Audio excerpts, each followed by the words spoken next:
Bonjour à tous, bienvenue dans Legal Club Sandwich, votre rendez-vous pour découvrir du contenu juridique de qualité, rencontrer des personnalités du monde juridique et tout ça à la cool dans un esprit léger. Voilà, c'est le jeudi, 2 fois par mois, de midi à 12h45. C'est pour ça qu'on appelle ça Legal Club Sandwich, parce que c'est pendant la pause déj. Et l'idée, c'est de se changer un petit peu les idées, découvrir de nouvelles choses. Alors moi, je m'appelle Thibaut Caoudal, je suis un des cofondateurs de l'IWay. Et l'IWay, c'est une solution qui aide les juristes à reprendre le contrôle de leur temps grâce à l'automatisation des contrats. On va venir automatiser tout un tas de tâches manuelles réalisées par les juristes pour leur permettre de se concentrer sur des sujets qui ont plus de valeur ajoutée, le conseil juridique, par exemple.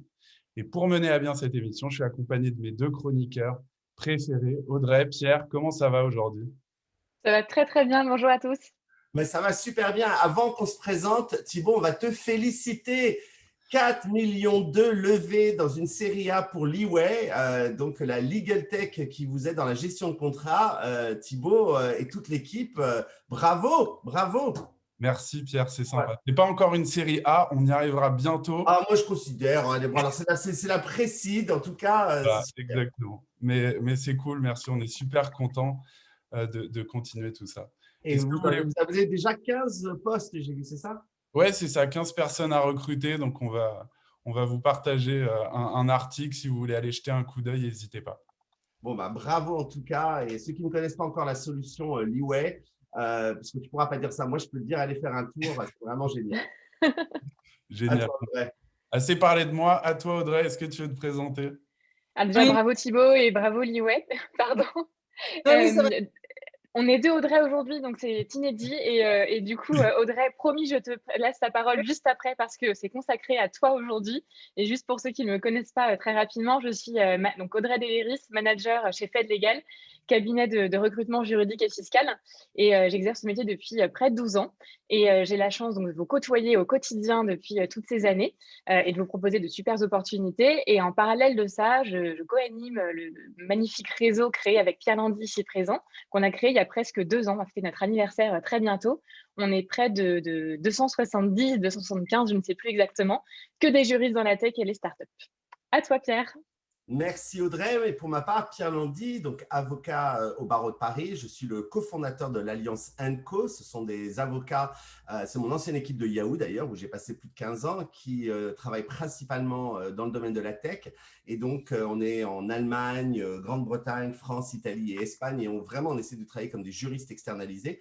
Mais au-delà de l'Alliance Co d'avocats dans ces 5 pays européens, je suis surtout depuis 2 ans executive mentor et j'accompagne des directeurs juridiques, des directions juridiques dans leur ensemble, des équipes juridiques, des high potentials à développer à la fois leurs soft skills ou leurs technical skills si besoin.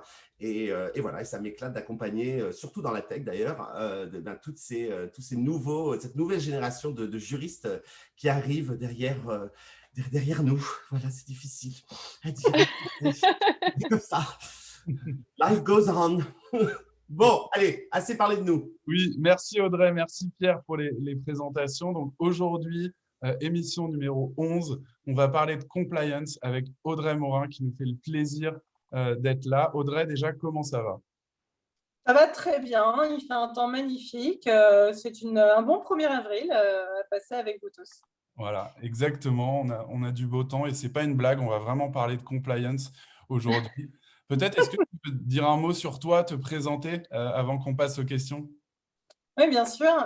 Moi, aujourd'hui, je suis Group Compliance Director chez Schneider Electric. J'ai la charge, en fait, de développer et d'implémenter le programme de compliance pour le groupe dans l'ensemble de ses filiales. On est présent dans 140 pays, donc ça fait pas mal de sujets de mise en place.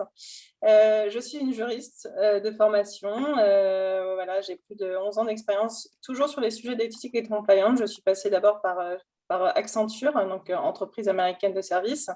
Et puis, j'ai eu la chance après de développer mes compétences chez Atos pendant à peu près 7 ans, dans la mise en place du programme de compliance également. Donc, voilà, donc je suis une passionnée des métiers de l'éthique et de la compliance. J'interviens dans plusieurs organisations professionnelles sur la place de Paris et aussi maintenant aussi un peu à l'international. Et j'ai vraiment hâte de pouvoir échanger avec l'ensemble des participants sur la culture de la compliance en France.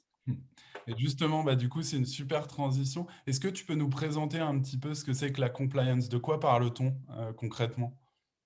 Alors, traditionnellement, la compliance, en tout cas pour les pays européens et puis au tout début aux États-Unis, la compliance, c'est un processus qui permet d'identifier finalement les réglementations sur lesquelles les risques, notamment juridiques et financiers, étaient les plus importants et qui a amené en fait certains régulateurs comment dire, à réfléchir comment les entreprises pouvaient prévenir ces risques plus particulièrement avec des programmes de compliance, donc des programmes structurés. Et j'insiste sur cette idée de programme parce que, comme on en a pu discuter un petit peu en introduction ensemble lorsqu'on préparait le Legal Club Sandwich, en France, on a tendance à penser que la compliance, c'est d'abord en fait une idée de se conformer à la réglementation ou à la loi. Sauf qu'un programme, ça va bien plus loin que l'idée de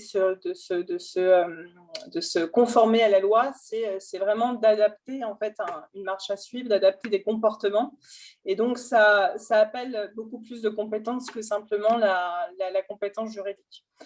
Aujourd'hui, la compliance, depuis, on va dire, 5 ans, en tout cas à l'international, s'alimente de plus en plus finalement d'externalités. Donc, il y a bien sûr la conformité juridique, mais il y a aussi finalement l'ensemble des standards que souhaite mettre en place une entreprise par rapport à ce qu'elle imagine ou ce qu'elle identifie comme important auprès de l'ensemble de ses parties prenantes. Donc, ça va être notamment les investisseurs, les clients, les partenaires, mais parfois aussi les employés.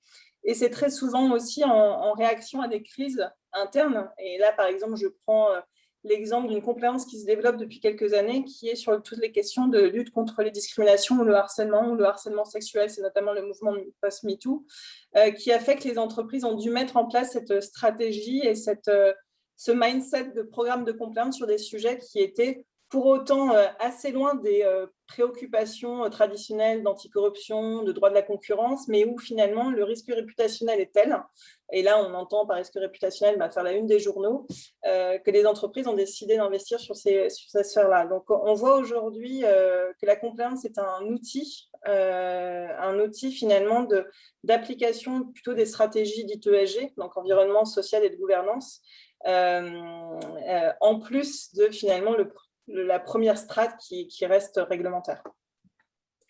Ouais, donc on va au-delà en fait de tout ça, juste de la partie réglementaire.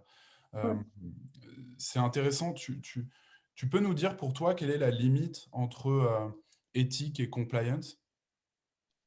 Alors, pour moi, l'éthique, déjà, les deux ne s'opposent pas, même si on a pu voir, notamment dans certaines organisations, des grosses organisations qui notamment ont eu à mettre en place des programmes de compliance depuis très longtemps, notamment parce que la France, notamment, n'a pas attendu sa part d'eux pour parler de compliance, notamment dans le bancaire et l'assurantiel.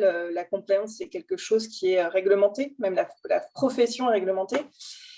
On a eu tendance à un moment donné à opposer l'éthique et la compliance comme si la compliance était quelque chose d'assez rigide, d'assez, on va dire, on est dans la mise en place de processus et finalement l'éthique va être plus sur l'idée on va insuffler des comportements, on va insuffler une valeur d'entreprise qui doit guider les actions de chacun tous les jours. Pour moi, c'est complètement complémentaire, et notamment moi qui ai plus travaillé dans les services et l'industrie, l'un ne va pas sans l'autre.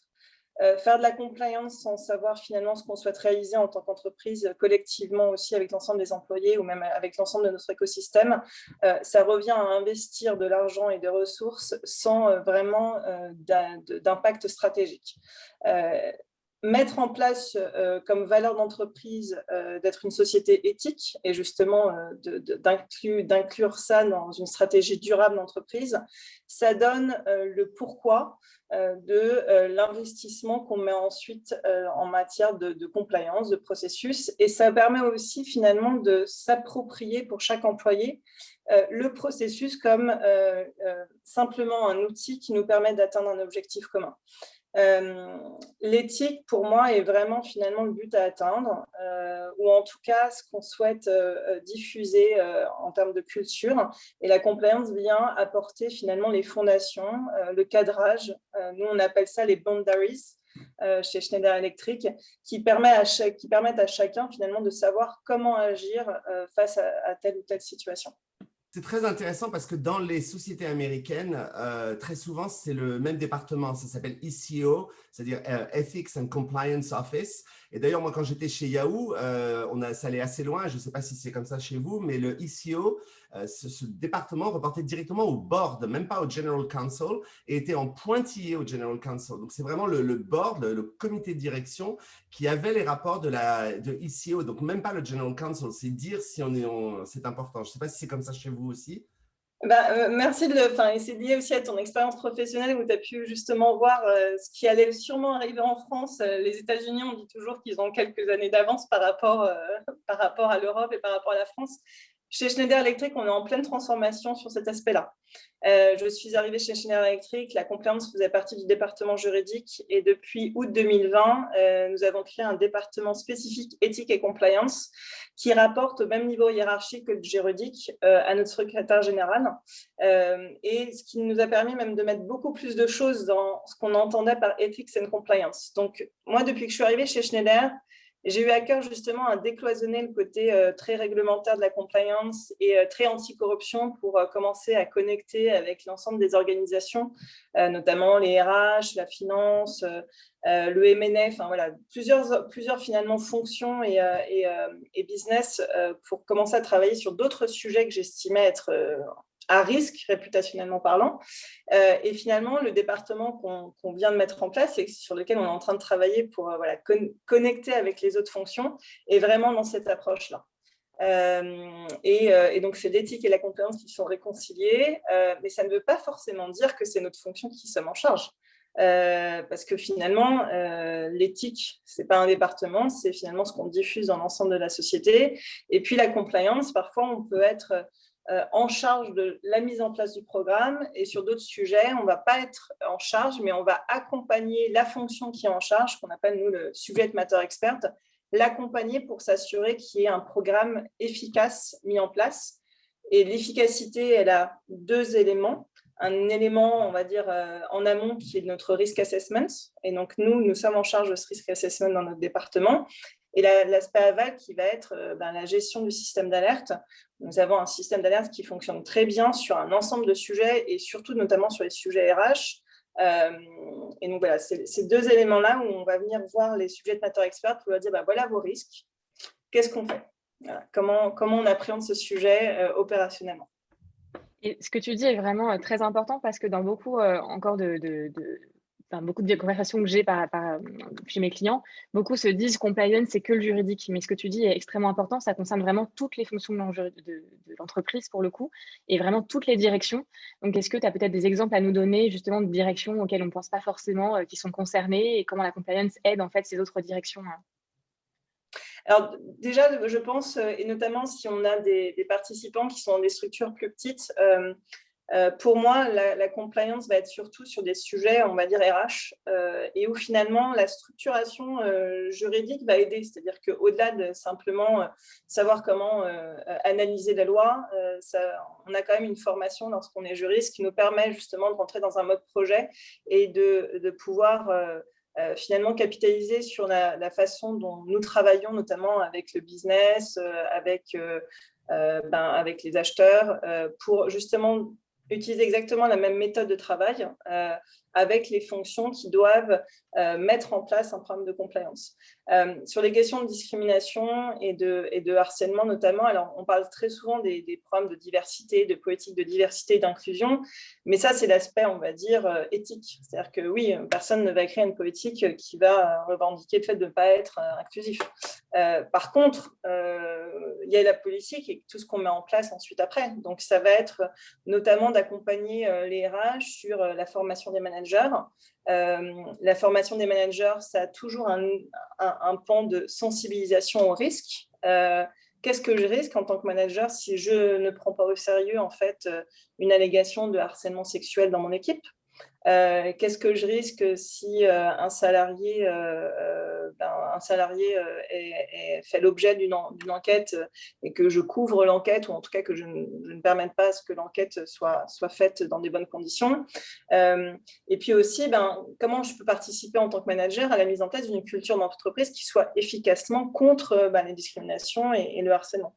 Donc, il y a les RH qui parfois sont vus un petit peu comme un peu à part, et plus dans les relations individuelles de travail, ou vraiment là s'occuper après de tout ce qui est collectif, mais ne pas être dans cette recherche finalement de mettre en place quelque chose qui va au-delà d'un simple statement dans une politique, mais vraiment dans une efficacité opérationnelle de ce qu'on veut prévenir. Ensuite, il y a la finance. La finance, je pense, si on prend par exemple Sapin 2, où il y a quand même un pilier qui est relatif au contrôle comptable pour lutter contre la corruption, les directions opérationnelles, les directions financières, finalement, moi j'en avais parlé en interne, et puis avec d'autres entreprises, n'ont peut-être pas été aussi sollicitées qu'elles auraient dû pour vraiment travailler sur cet aspect-là.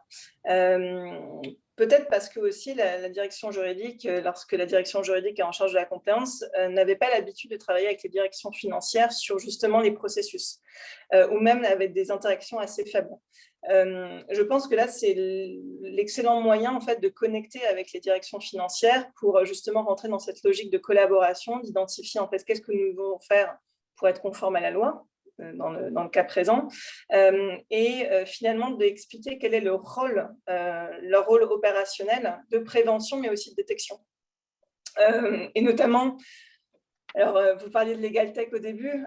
Je pense qu'aujourd'hui, il y a une grande évolution sur la compliance de façon générale, qui est comment on allie toutes les obligations de détection, de prévention, avec notamment l'essor des nouvelles technologies.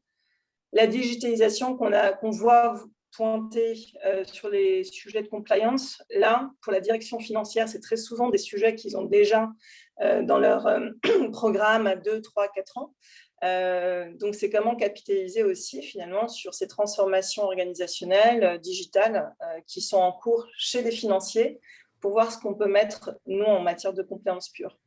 Donc ça fait partie des sujets que je vois vraiment où la collaboration peut vraiment être accrue avec d'autres départements, d'autres fonctions.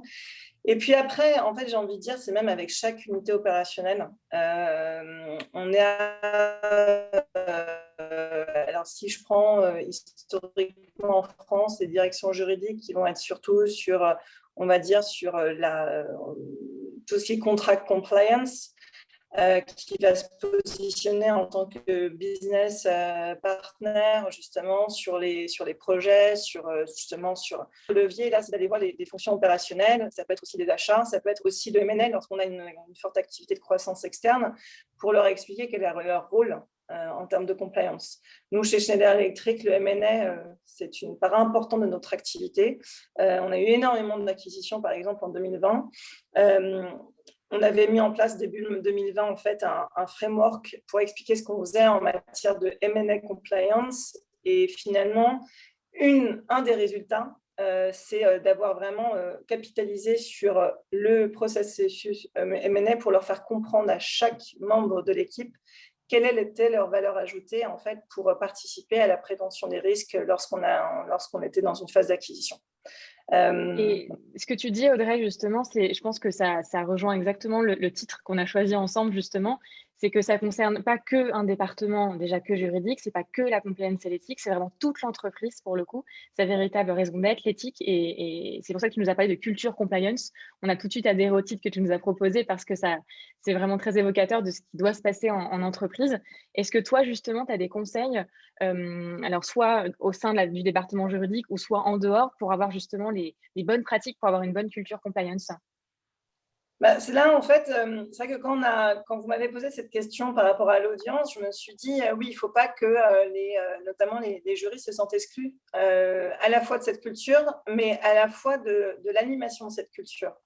Je pense que c'est aussi des réflexions générales qu'on a sur le rôle d'un juriste d'entreprise depuis quelques années, sur finalement ce qui va dépasser le simple job traditionnel d'un juriste, et notamment cette idée de trusted advisor qu'on voit de plus en plus, et notamment de toutes les soft skills qu'on doit développer. Je sais que vous avez fait un talk avec Christophe Roquilly, notamment sur les soft skills des juristes. Pour moi, finalement, c'est assez lié. Finalement, si aujourd'hui on développe le métier de juriste d'entreprise, notamment sur des aspects plus de soft skills, d'accompagnement du business, d'accompagnement du management, sur des sujets plus stratégiques, sur des sujets finalement beaucoup plus transverses, voire cross-fonctionnels, à savoir animer en fait une culture de la compliance fait complètement partie en fait de cet aspect-là. Donc finalement, qu'est-ce qu'il faut ? Il faut en effet avoir une capacité de vulgarisation importante. Ce que j'ai trop souvent vu, et j'en ai même moi fait l'écueil au début de ma carrière, c'est qu'on reste très souvent dans un rôle d'expert et on va essayer de faire une micro-formation dans droit à des gens qui n'ont jamais fait de droit. La capacité qu'on peut avoir justement à développer ces capacités de présentation, de communication, de vulgarisation, je pense que en termes de développement de soft skills pour un juriste, c'est extrêmement important. Et puis finalement, c'est comment connecter, alors on parle de design thinking, comment connecter en fait ce qu'on souhaite voir réaliser chez les autres en comprenant aussi leurs besoins. Donc, ces capacités d'écoute, de compréhension aussi du business. La culture de la compliance, comme toute culture, elle est différente d'une société à une autre. Et ce qui fait cette différence-là, il y a deux aspects. Il y a ces risques, donc tout son écosystème. Donc, c'est pouvoir justement accompagner les opérationnels sur l'identification de leurs risques. Et là, c'est vrai que d'avoir une culture juridique, donc de savoir quels sont les risques juridiques notamment, ça permet de pouvoir les accompagner. Et puis, il y a l'autre aspect qui va être justement sur compréhension du business, compréhension de quelle est la culture d'entreprise, comment les gens travaillent ensemble pour pouvoir adapter la culture. Et là, c'est à mon avis aussi une formidable possibilité de développement, d'être de plus en plus dans une interaction qui ne soit pas simplement « je viens vous dire ce que vous devez faire », mais je vais venir comprendre comment vous travaillez pour vous dire comment vous pouvez mieux travailler. C'est hyper intéressant toute cette partie-là. Et je rigolais tout à l'heure parce que tu as utilisé le terme de trusted advisor, qui est de mes grands dadas dont je parle régulièrement, non seulement aux personnes que j'accompagne, tous les directeurs juridiques que j'accompagne, mais j'en parle aussi régulièrement. C'est un mot que j'utilise à foison. Donc, quand j'ai vu que tu le prononçais, je suis là, yeah. D'accord avec toi sur ces soft skills et sur cette notion du conseiller de confiance. Ça sonne beaucoup mieux en anglais, mais voilà. Excuse-moi, Thibaut, c'est à toi. Non. Pour la partie, quand on a créé notre département éthique et compliance, on a travaillé sur notre Oshin. Et donc, il y a une technique pour expliquer quelle est la valeur ajoutée d'une équipe. Et donc, notamment, il y a la section Trusted Advisor. Donc, on a dû expliquer dans cette section-là, qu'est-ce qu'on inclut, comment on voit notre département, comment moi je vois mon équipe par rapport à cette fonctionnalité-là, en fait, dans l'entreprise. Donc, Et toi, justement, Audrey, qui est passée par des entreprises internationales, comment tu vois la compliance en France par rapport aux autres pays? Tout à l'heure, tu disais qu'on est souvent un petit peu en retard par rapport à nos amis anglo-saxons. Est-ce que tu as une idée là-dessus, un avis? Oui, tout à fait. Et puis, c'est même en fait pour toutes les personnes dans le monde qui ont travaillé pour des entreprises américaines. Moi, dans mon équipe, j'ai des gens qui sont un peu basés partout. Des gens que j'ai recrutés sur les 2 ans et demi qui se sont écoulés, qui viennent d'entreprises. Ils ont tous eu une expérience dans une entreprise américaine. Et finalement, il y a des juristes de formation, il y a des financiers, il y a même des RH. Finalement, eux, ça fait longtemps qu'ils font de la compliance et que le débat juridique compliance ne se pose même pas parce que pour eux, la compliance, c'est vraiment un sujet à part, mais complémentaire, parce qu'ils ont eu une expérience dans une entreprise américaine où ils sont déjà allés à ce niveau-là, finalement, d'expertise en matière de compliance. En France, il y a eu des avancées sur les 5 dernières années, donc on cite souvent Sapin 2, bien sûr, le devoir de vigilance, Je trouve que la France s'est réveillée s'est réveillée tardivement, mais finalement c'est très réveillé d'un coup, et ça continue, notamment quand on voit justement tout ce que maintenant l'Union européenne essaie de faire, notamment, alors il y a la directive sur la protection des lanceurs d'alerte, il y a le futur projet de directive sur la vigilance, notamment la due diligence en matière de sociale, environnementale, comme le devoir de vigilance français. Il commence à y avoir une pratique de la compliance en France et en Europe qui diverge un petit peu des Américains, et finalement, je trouve qu'on a beaucoup de choses en France, notamment tout ce qui est ESG, ce qu'on appelle ESG aujourd'hui. Nous, en France, ça fait plus de 15 ans qu'on l'a. Notamment, c'est la loi Grenelle 2 sur tout ce qui est reporting extra-financier, où il y avait déjà certains éléments, notamment liés sur la formation en matière d'anticorruption.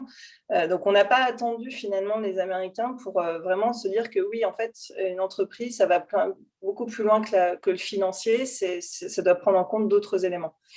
Ce que je peux regretter parfois, c'est qu'en effet, parce qu'il y a eu Sapin 2, et qu'il y a eu la fin, et qu'il y a eu des contrôles, il y a eu une juridiction, on est allé vraiment vers une judiciarisation de la compliance, des problèmes de compliance, qui fait que parfois, on a l'impression que si on n'est pas juriste, on ne peut pas faire de la compliance.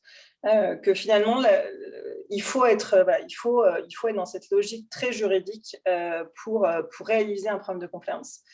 Alors que finalement, lorsqu'on est en entreprise, on s'aperçoit bien que non, il faut beaucoup, beaucoup d'autres choses. Et finalement, moi, maintenant que je suis séparée du juridique, c'est très bien, parce que le rôle d'un département juridique, lorsqu'on a un département compliance dédié, est différent. Il participe clairement en fait au programme, mais on n'a pas les mêmes fonctions. Ce qu'on dit très souvent, alors c'est l'analogie, c'est ma compliance officer Moyen-Orient, Afrique qui m'a sorti cette analogie que j'aime beaucoup, c'est celle des risques d'incendie. Un département juridique, il est là en fait, si le risque se révèle, s'il y a un incendie, en fait, de prévenir tout ce qui est responsabilité, tout ce qui va être aussi assurantiel, etc. Donc on va être en fait sur la remediation ou la mitigation en fait lorsqu'il y a l'incendie. L'équipe de sécurité, elle va être sur la prévention du risque d'incendie. Elle va s'assurer que le risque d'incendie ne se réalise pas. On peut dire un peu la même chose entre juridique et compliance. Et c'est vrai que finalement, lorsqu'on est dans une société, et Schneider Electric a décidé finalement de se doter de ce département spécifique pour faire cette différence-là, c'est que nous, on est dans un rôle de prévention. Ce qui a beaucoup changé depuis que moi j'ai créé mon équipe, notamment régionale, avec des compliance officers dédiés, c'est que quand ils sont arrivés, qu'ils ont fait un état des lieux de ce que faisait le juridique sur la compliance, on était sur du réactif. Sauf que le réactif, c'est le système d'alerte, ça représente 15% du travail d'un compliance officer. Il y a 85% où c'est du préventif, où c'est de l'aide à la détection. Donc, finalement, en France, je trouve qu'il y a un travail, beaucoup d'entreprises font ce travail de transformation, mais il ne faut pas avoir peur, et c'est pas mal de dire que justement, ce n'est pas un métier traditionnel, ce n'est pas le métier traditionnel d'un juriste d'entreprise, même si finalement les juristes font des très bons compliance officers. J'ai des gens qui sont formidables, qui sont des anciens avocats, qui sont passés à la compliance depuis plusieurs années. L'un n'empêche pas l'autre, mais ce sont deux métiers différents. Et en France, lorsque je vois certains développements, je me dis, oui, on passe beaucoup de temps sur le juridique, sur le réglementaire, sur ce qu'il faut faire, mais pas sur ce qu'il faut faire, le quoi, mais pas sur le comment. Et le comment n'est rien de juridique. C'est du project management, c'est du change management, c'est beaucoup d'autres skills que simplement en fait de connaître la loi. Merci Audrey, c'est très complet, c'est passionnant. On espère que ça vous a permis de découvrir et de comprendre un peu mieux le métier de compliance officer. Si vous avez des questions à poser à Audrey, c'est le moment, on va y répondre à la fin. Il y en a déjà pas mal, on va essayer de répondre à tout le monde, on fera au mieux. Et maintenant, c'est le moment de passer aux chroniques d'Audrey et Pierre. Lancement, jingle, Pierre. Attention, tu es en mute. Pierre, tu es en mute. Attention. Non. Et du coup, on n'entend pas le jingle. On n'entend pas le jingle de Pierre. Pierre, tu es en mute. C'est les aléas du direct. J'étais à fond et j'étais en train de vous dire que pour ceux qui ne connaissent pas, on a des jingles. Et voilà, et vous m'avez vu bouger sans entendre le jingle. C'est pas grave. On recommence. C'est reparti. Clap. On y retourne. Et je me suis trompé, c'est mon jingle. On les a inversés, Audrey. C'est quand même super. C'est le direct. Merci Pierre d'avoir prêté ton jingle. Je te prête le mien pour juste après. Et moi, je vais vous parler sans grande surprise de compliance et de marché. Qu'est-ce qui se passe en France avec mon point de vue de recruteuse? Alors, 3 points. Et je pense qu'Audrey, tu vas reconnaître la même chose que tu as déjà dites parce que je suis vraiment d'accord avec toi. Donc, ça tombe plutôt bien. D'abord, sur le profil, ce que je vois, c'est qu'en effet, beaucoup viennent du droit. Et c'est pour ça qu'on fait beaucoup appel à nous, Fake Légal, pour en recruter justement. Et nous, on avait mené une étude il y a quelques temps et qui révélait que 92% des profils interrogés venaient du droit et sur des profils assez expérimentés. C'est en train de changer un petit peu avec des profils déjà un petit peu moins dimensionnés, mais on est quand même sur des gens qui ont déjà un beau background au sein de l'entreprise. Et voilà, nos clients en tout cas sont plus ouverts aussi en termes de background justement, avec des personnes qui viennent de la concurrence, de l'IT, des cabinets d'avocats. J'en ai recruté récemment justement qui est le cabinet, ce qui était un peu plus rare il y a quelques années, de l'audit interne, du risk management, de cabinets de conseil. Donc ça devient de plus en plus large. En fait, les expériences sont multiples et vraiment riches, et c'est justement ce qui fait la différence, ce que tu disais Audrey. Et selon les postes, on va rechercher des personnes très opérationnelles, capables d'aller sur le terrain, d'aller à la rencontre des collaborateurs, de les former, d'aller vraiment prêcher la bonne parole, tout en ayant une vision stratégique pour certains postes, notamment les postes de directeur. Et ça, je pense que tu seras d'accord avec moi, Audrey.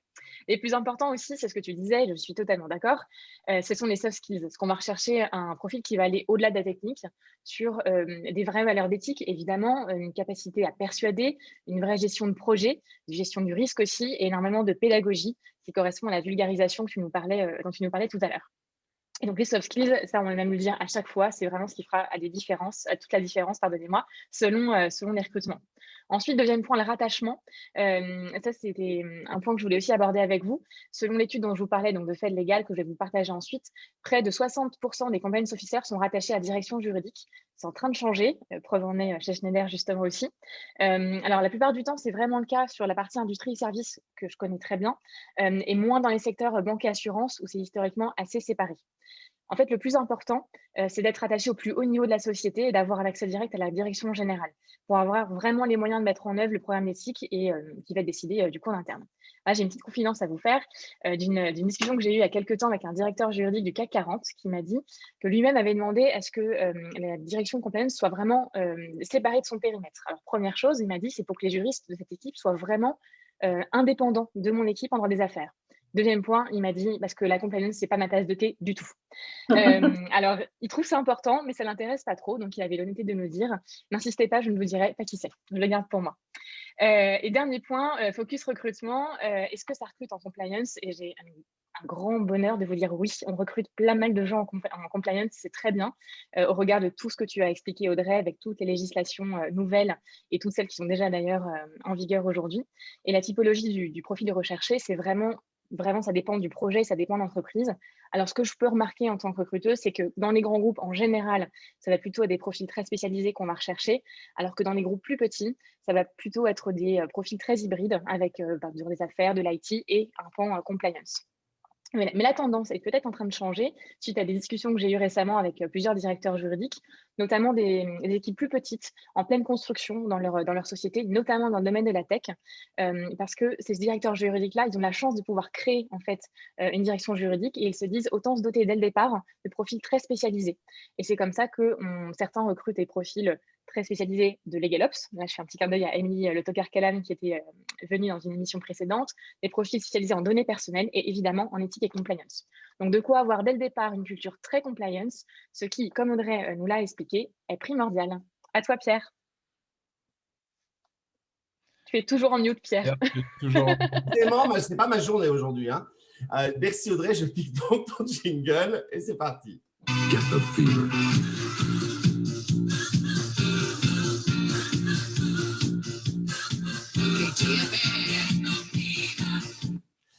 Alors moi, aujourd'hui, je vous ai proposé en début de talk de télécharger ce diagramme, voilà, qu'on voit à l'écran, mais de toute façon, on va vous redonner le lien. Je vais commencer par une citation de Bill Gates qui dit « No matter how much money you have, you can't buy more time. There are only 24 hours in everyone's day. The question to always ask in the course of your day is this important right now ?» Donc, effectivement, on n'a que 24 heures par jour, donc comment s'organiser, comment gérer sa journée? Eh bien, je vais vous parler très rapidement, donc je vous conseille d'aller lire le livre ou de prendre le temps de regarder le diagramme, de la méthode de David Allen, qui a écrit un bouquin qui s'appelle « S'organiser pour réussir » et qui a créé la méthode GTD pour « Getting Things Done ». Et David Allen, c'est un consultant américain qui est considéré comme vraiment l'un des penseurs les plus influents dans le domaine de la productivité et de l'autogestion. Et donc, il est reconnu pour avoir créé cette méthode qui a aidé des milliers de personnes à mieux s'organiser. Alors, comment ça fonctionne? D'abord, il y a 3 idées principales dans le livre. D'abord, c'est que notre cerveau n'est pas fait pour accumuler des choses. Hein. Le cerveau est fait pour créer. Il y a cette anecdote de Einstein qui était incapable de donner son numéro de téléphone. Et quand on lui posait la question en lui disant « Mais avec tout ce que vous avez fait », il disait « Non, mais bon, ça, c'est bon. Je l'ai noté quelque part. Il y a plein d'outils pour éviter à avoir à se souvenir de choses comme ça. Je ne vais pas encombrer mon esprit. » Et puis, l'esprit, c'est comme l'eau. Si vous jetez un petit caillou ou un gros caillou, eh bien, ça va réagir différemment. Donc, avec un petit caillou, ça va créer des petites vaguelettes. Et puis, avec un gros caillou, ça va faire une grosse flasque. Et donc, l'idée, c'est d'éviter d'avoir tous ces petits ricochets dans la tête, mais plutôt d'avoir un impact sur les choses sur lesquelles on travaille et de traiter un peu son esprit comme de l'eau. Et enfin, la 3e grande idée, c'est qu'il faut allouer un espace mental pour être productif. Et donc, on est trop dérangé aujourd'hui par trop de choses. Les pensées parasites, les trucs à faire plus tard, l'anniversaire de madame ou de monsieur dont il faut se souvenir, le meilleur ami à qui on avait promis de faire quelque chose, les notifications dans tous les sens sur nos téléphones portables. Bref, on finit naturellement par mettre tout ça sur le compte du temps, alors que si on s'organisait, ça serait beaucoup plus simple. Alors, comment fonctionne la méthode? Et encore une fois, regardez le diagramme. Renseignez-vous, je vous ai mis des articles aussi sur la méthode, mais en très, très gros, il y a 5 étapes. La première, c'est collecter tout ce qui sollicite votre attention. Donc, il faut recenser tout. Alors, au début, ça prend beaucoup de temps, cette méthode, et après, évidemment, bien évidemment, plus vous la maîtrisez, plus ça va vite et plus vous avez créé votre système. Mais on note tout ce qui peut être une tâche à faire maintenant ou plus tard, personnelle ou professionnelle. Alors, il n'y a pas de mauvaise idée, il vaut mieux en collecter d'ailleurs plus que pas assez, et vous suivez votre process de réflexion dans cette collecte, vous notez bien que toutes ces idées ne sont pas des engagements à faire, c'est juste toutes les choses auxquelles vous pensez, et vous intégrez donc cette collecte à votre mode de vie. Vous collectez, vous notez, vous notez, vous notez. La 2e étape, c'est de traiter le contenu, donc cette collecte, et déterminer ce qu'il y a à faire. Alors, on va déterminer les éléments de cette boîte de réception, si vous voulez, par leur nature. On va déterminer si l'objet que vous avez noté, est-ce que c'est un projet? Est-ce que c'est une action simple qui va prendre moins de 2 minutes? Est-ce que c'est une action qui va prendre plus de 2 minutes? Est-ce que c'est juste un document de référence, quelque chose à lire one day?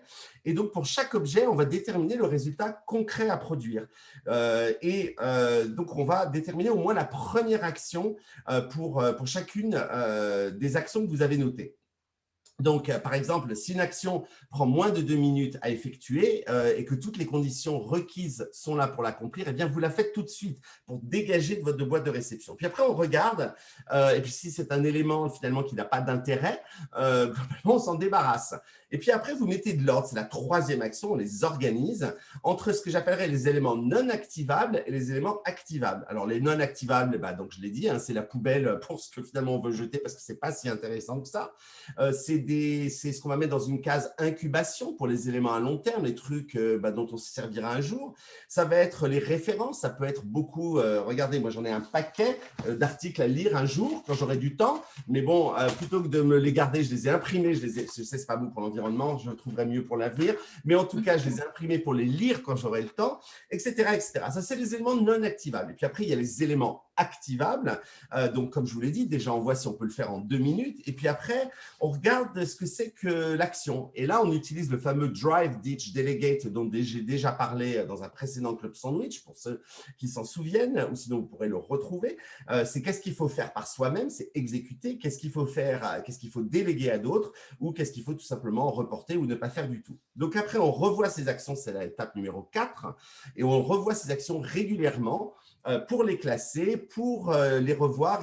Et on va d'ailleurs commencer par celles qui sont dans le calendrier, parce qu'on va pouvoir en avoir mis certaines avec un calendrier ou avec une date. Si elles sont dans le calendrier ou avec une date, il y a une raison, c'est probablement qu'il fallait les faire pour une date donnée. Si vous avez des conclusions à produire en vue d'un process, c'est probablement plus à faire que le projet de fond. Et donc, on liste tous ces projets en suspens, on fait l'examen de toutes ces tâches. Je recommande de le faire une fois par semaine, peut-être le dimanche vers 18h avant que votre semaine ne commence. Et comme ça, on a vraiment une liste très claire de ce qu'on a à faire. Et enfin, la dernière étape, c'est d'agir en fonction des options choisies. On prend les bonnes décisions, on les fait dans l'ordre et on commence à les exécuter. Donc, en fait, la méthode, vous vous en doutez, Getting Things Done prend beaucoup de temps au démarrage, le temps de créer votre système et que ça fonctionne. Mais une fois que ça fonctionne et qu'une fois que vous êtes in the groove de faire ça toutes les semaines et le dimanche et de vraiment bien catégoriser chaque chose que vous avez à faire, ben vous verrez que votre esprit est beaucoup plus libre et que vous faites beaucoup plus de choses. Voilà, c'est pour moi. À toi, Thibaut. Merci Audrey, merci Pierre pour ces chroniques. On va passer maintenant aux questions des participants. Peut-être pour commencer, on a parlé beaucoup d'entreprises de très grande taille, des grands groupes internationaux. On a une question de Rosen qui, elle, nous dit comment amorcer une culture compliance peut-être dans une entreprise de taille intermédiaire ou plus petite. Est-ce que toi, tu as des pistes là-dessus, Audrey ? Alors déjà, et puis j'ai vu aussi une question sur justement la question des grosses entreprises qui vont demander à leurs fournisseurs de plus petite taille notamment de se conformer à des codes de conduite qui finalement reprennent eux leurs obligations légales mais pas pour les petites entreprises. C'est un peu le même lien, j'ai un peu à répondre pour les deux. Je pense que dans les entreprises intermédiaires, donc pour les PME, surtout les ETI, en fait, il y a cette idée que, encore une fois, ça sert à quoi la compliance ? La compliance, ça sert justement à prévenir les risques. Mais avant de prévenir les risques, il faut les identifier. Donc, aujourd'hui, je pense que pour les entreprises de plus petite taille, au-delà du simple risque juridique, qui en effet, on n'est pas soumis à certains seuils, donc on ne va pas être dans cette idée de conformité légale ou réglementaire, il y a cette idée d'apporter finalement l'identification du risque qu'on va inclure dans un programme de compliance par d'autres leviers. Si finalement, ça nous ferme des portes, ça nous empêche de signer des contrats avec certains clients, parce qu'on sait que ces clients vont nous demander justement de nous conformer à leur code de conduite, par exemple, qui vont reprendre certaines de leurs obligations réglementaires. Ça peut être aussi, si j'ai des clients, si je veux justement candidater à des appels d'offres publics, clairement en France, avec tout ce qui est en train d'être fait par l'AFA, il y a de plus en plus de collectivités territoriales qui vont vraiment appuyer sur les questions d'anticorruption. Donc finalement, le risque là ne va pas venir d'un risque juridique à proprement parler, parce qu'on va avoir peur qu'une autorité vienne nous chercher, mais ça va être plus finalement le risque de perte d'opportunités commerciales. Ça, je pense que dans des organisations beaucoup plus petites, c'est un enjeu aujourd'hui qu'il faut avoir en tête. Et notamment, je me souviens de discussions il y a quelques temps au Global Compact France, où on a abordé ces questions-là justement avec des entreprises de taille intermédiaire, où finalement, c'était ça qui est ressorti, c'est utiliser cet argument-là, l'argument vraiment commercial. Et puis l'autre argument, pour moi, ça va être un argument de culture d'entreprise, encore une fois, pour des entreprises de plus petite taille, des entreprises qui peut-être ont quelques années d'existence et qui veulent justement rentrer dans une logique de captation des nouveaux enjeux, notamment liés à l'après-Covid, à des enjeux plus sociétaux, sociaux. Il y a tout un intérêt à faire intégrer la compliance dans cette démarche-là stratégique et de culture d'entreprise. Qu'est-ce qu'on veut réaliser? Quel est le projet? Quelle est la mission de notre entreprise au-delà de la simple rentabilité financière? Je prendrai juste un exemple, Deliveroo qui essaie de s'introduire en bourse. Deliveroo, en fait, il y a 2 énormes fonds qui ont dit non, on n'investira pas en fait chez Deliveroo parce que la rentabilité, c'est une chose, mais on veut voir en fait une vraie considération pour les impacts sociaux. et on considère que Deliveroo en fait ne répond pas à ces exigences-là.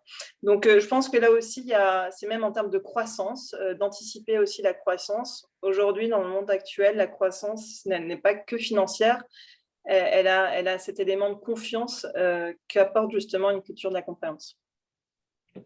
Oui, c'est une très bonne chose. Justement, il y a Stéphanie qui nous demande comment changer les mentalités quant au fait que la compliance est une entrave au business. Justement, en leur montrant que non, c'est que, en tout cas, vous, en tant que juriste, notamment, vous pouvez leur montrer que non, ce n'est pas une entrave au business, mais ça peut être une opportunité au business. Et notamment, pourquoi faire le lien aussi avec l'éthique finalement, c'est aussi de ne pas regarder le verre à moitié vide, mais regarder le verre à moitié plein avec les opportunités commerciales qui peuvent se créer. Notamment lorsqu'on est des sociétés plus petites et qu'on souhaite créer notamment pourquoi pas des JV avec des entreprises plus grandes qui vont être en mesure de nous apporter des fonds, pouvoir anticiper leurs besoins de transparence, de prise en compte de critères extra-financiers, notamment dans la façon de faire notre business. C'est aussi, encore une fois, créer de la confiance avec les autres, avec nos clients, nos partenaires, nos futurs investisseurs. Et là, ça dégage justement du revenu. En fait, il faut créer son propre ROI, en fait. Voilà. Ça ne doit pas être vu comme une dépense, ça doit être vu comme une dépense comme un coût, ça doit être vu comme une dépense d'investissement. C'est un investissement, donc sur le long terme, mais ça reste un investissement qui va être positif pour l'entreprise. Ouais, et justement, il y a Sophie qui nous demande si, elle nous dit qu'elle a rejoint une entreprise américaine pour une mission et sur un programme de compliance. Oui. Elle disait qu'en dehors de la finance, les entreprises avaient du mal à investir. Est-ce que toi, tu penses qu'aujourd'hui, la compliance est plus développée dans certaines industries que d'autres? Et si c'est le cas, est-ce que c'est une bonne chose? Ou est-ce que tu as un avis là-dessus? C'est très juste, hein. C'est vrai que, encore une fois, parce que la compliance a été réglementée dans le secteur dans le secteur bancaire et assurantiel, la question ne se pose pas dans ces secteurs-là, avec l'écueil que je disais au début, c'est-à-dire d'avoir quelque chose de très réglementaire, très rigueur, et pas avoir le côté stratégique et plutôt sympathique, on va dire, de la compliance. Je pense que aujourd'hui, il commence à y avoir cette transformation-là. Et pour reprendre ce que disait Audrey sur le marché, je pense que le marché actuel reflète cette transformation-là. Les entreprises sont prêtes maintenant à investir parce qu'elles ont compris que ce n'est pas forcément finalement juste pour se conformer à la loi, mais il y a un vrai impact en fait sur un écosystème. Il y a un vrai impact sur la façon de créer du business. Encore une fois, ça ne va pas être forcément sur les questions d'anticorruption, ça peut être sur d'autres sujets qui sont peut-être plus déterminants dans la relation qu'on veut avoir, notamment avec nos futurs prospects. À chacun, en fait, de trouver quel est le levier. Et je pense que vous avez fait un talk, je crois, avec Olivier Duchâteau il y a plusieurs mois sur comment négocier un budget auprès de sa direction générale. C'est un peu, je pense, les mêmes sujets ce que vous avez dû échanger. Encore une fois, ne surtout pas rentrer juste dans cette logique. Il faut éviter la sanction. Qu'on soit clair, hein, la sanction, elle n'est pas tous les matins, même pour nous, une entreprise comme Schneider Electric, la sanction, ce n'est pas un outil de com, ce n'est pas un outil d'appropriation de la compliance. Moi, j'ai arrêté de parler de sanctions. D'ailleurs, ça faisait des années qu'on parlait de sanctions et finalement, ce n'est pas pour autant que les choses avançaient. C'est dès lors qu'on a changé en fait le paradigme et qu'on parle justement de création de valeur, de retour sur investissement pour créer du business, créer de la confiance avec l'ensemble de nos parties prenantes, que c'est là où on a vraiment commencé à faire démarrer la culture de la compliance chez Schneider. Et on parle de Schneider, qui est une entreprise internationale. Justement, Jonathan, lui, il nous pose la question, comment toi, tu t'adaptes du fait que tu aies plusieurs réglementations à gérer? Est-ce qu'il y a un socle commun de compliance ou est-ce que tu adaptes ça selon les pays, par exemple?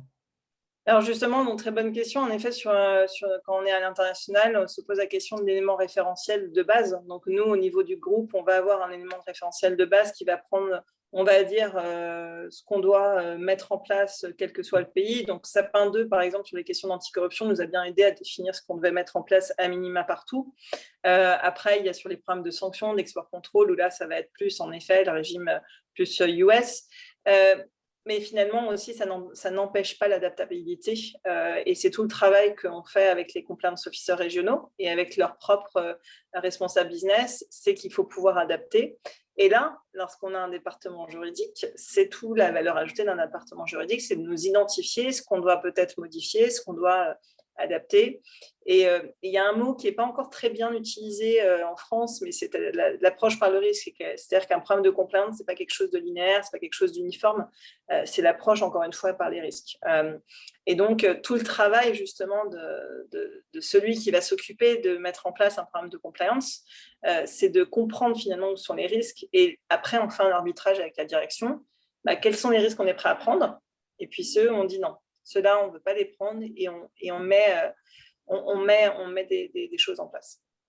Mais donc, le socle est commun sur beaucoup d'aspects, mais quand je prends par exemple tout ce qui est sexual harassment, donc tout ce qui est harcèlement sexuel, il y a des réglementations très, très strictes, notamment par exemple en Inde, où on a besoin d'avoir même une gouvernance mise en place pour gérer tous les cas qui sont reportés, parce que l'Inde a des problématiques quand même très, très spécifiques en matière de harcèlement sexuel. On va avoir quelque chose au niveau du groupe et déployé dans tous les pays, mais là, en effet, pour l'Inde, il faut qu'on aille plus loin que notre référentiel commun pour se conformer à la loi. Et donc finalement, c'est ça qui est génial, entre guillemets, c'est que c'est un processus d'amélioration continue où la veille réglementaire est en effet nécessaire et où le département juridique a tout son rôle à jouer aussi sur cet aspect-là. Très bien, merci Audrey. Peut-être une dernière question et après on va devoir terminer parce que le temps tourne. Sur les formations, voilà, tous ceux que tu as réussi à convaincre aujourd'hui et qui veulent se mettre à la compliance demain, comment faire concrètement? Il y a des formations à suivre, il y a des choses. Tu as des idées là-dessus? Alors, je commencerai par dire ce que m'a dit quelqu'un qui n'est pas français, qui m'a dit oui, c'est très français de toujours avoir envie de faire une formation certifiante, enfin, d'avoir un diplôme. C'est très français. Je ne dis pas que ce n'est pas bien. Moi, quand je recrute quelqu'un, j'ai recruté par exemple quelqu'un en interne en 2019 qui venait des RH. Ça m'a été important pour même dans son welcome package, je lui dire je t'offre une formation. Ça rassure. Donc, dans tes 6 premiers mois, tu vas être en alternance, tu vas être en formation 1 jour par semaine avec une formation continue. Je pense que c'est bien pour se rassurer soi-même et aussi pour finalement se dire qu'on va avoir les fondations qui nous permettent de se sentir légitime. En France, la formation, le diplôme rend légitime. Ce n'est pas forcément vrai dans d'autres pays où c'est plus learning by experience qui va jouer. Donc, je le recommande si justement dans le contexte français, si on veut évoluer en France, notamment, je pense que Audrey pourrait compléter, mais même lorsqu'on va aller voir d'autres personnes, d'autres secteurs d'activité, d'expertise, on va très souvent avoir dans les job descriptions quand même quelqu'un qui a quand même à un moment donné un diplôme ou une certification. Donc, je le recommande dans le contexte français. Il y a des formations en effet qui se multiplient. Faites attention aussi à ça, c'est-à-dire qu'il y a des formations qui vont être peut-être très générales, qui ne vont pas vous apporter finalement ce que vous souhaitez. Il y a des différences entre, et ce n'est pas forcément au niveau de l'intitulé ou même de là où ça se fait. Regardez bien ce que vous souhaitez faire vraiment avec votre formation. Est-ce que ça va être une expertise plus technique sur des aspects juridiques ou est-ce que ça va être pour s'approprier des soft skills? Eh bien, parfois, s'approprier des soft skills, ça ne va pas être forcément dans une formation dite de compliance, ça peut être sur d'autres sujets. Moi, il y a quelques années, j'ai fait une formation en médiation et gestion des conflits parce que je sentais que c'était ça que j'avais besoin pour